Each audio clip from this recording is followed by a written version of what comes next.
is Chris Beaulieu. I'm here to do an informative speech on the Denver Broncos. This is my audience.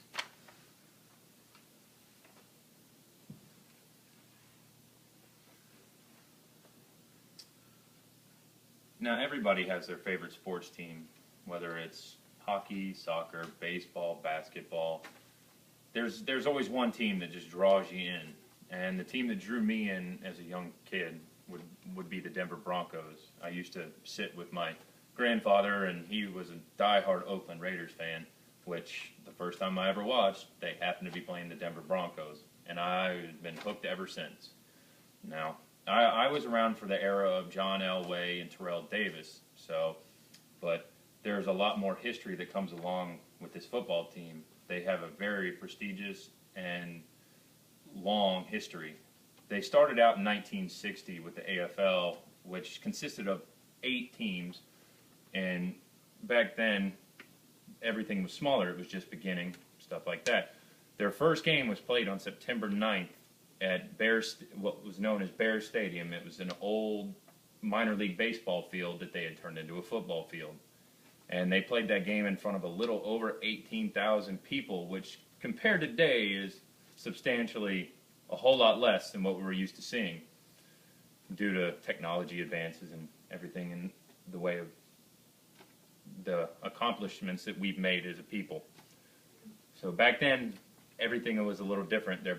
Their first uniform was brown and yellow with long knee-high striped socks, which if you've seen them today, it's now orange and blue with a bucking bronco on the side of their helmet, which is actually their third logo. Now, their second logo featured a D with a bronco bucking out of it. That logo was used for about 20 years before they upgraded to the new version in 2000. Around the same time, they actually got a new stadium. They've actually had a total of 2 stadiums. Their first was Bears Stadium, which was later named Mile High Stadium. Today, they have Sports Authority Stadium, which is known as Invesco Field at Mile High. So they tried to keep the same name to go along with their history. Now, when they first started out, they were basically the laughing stock of the AFL as they knew it then. When they were the first team, they were the only team to go a decade without ever making a playoff berth in their league. Now, that would later change as they've won 2 Super Bowls, been to 6 Super Bowls total, but only won 2. Now, they have been division champions 12 years. So that's quite an accomplishment compared to being the laughing stock original.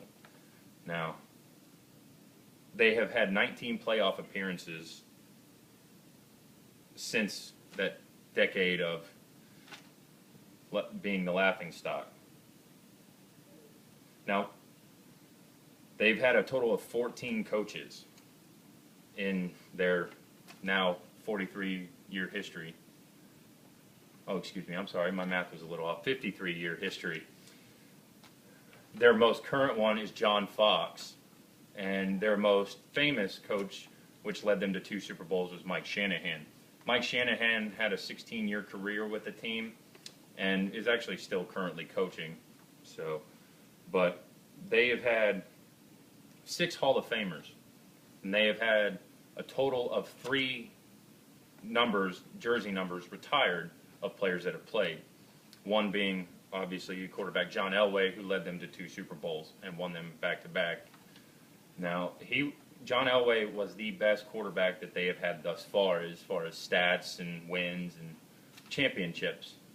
They've had several since him, but the most renowned thus far would have to be Florida native Tim Tebow. Tim Tebow was drafted in 2011 by the coach Josh McDaniels, who was later let go. Tim Tebow set records for most touchdowns rushed by a quarterback in the NFL, which wasn't the first for Denver.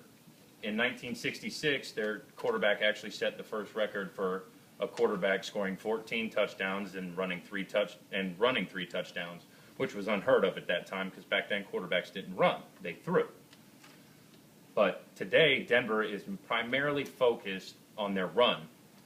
Even after the acquisition of Peyton Manning, statistically the best quarterback in the NFL throughout history. There's never been anybody better as far as statistical wise.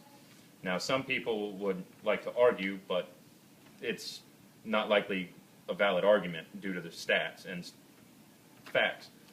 But those are some things that I didn't think most people knew about the Denver Broncos, and I thought it might help in informing you about their history in the league and their overall statue and history. I thank everyone for listening.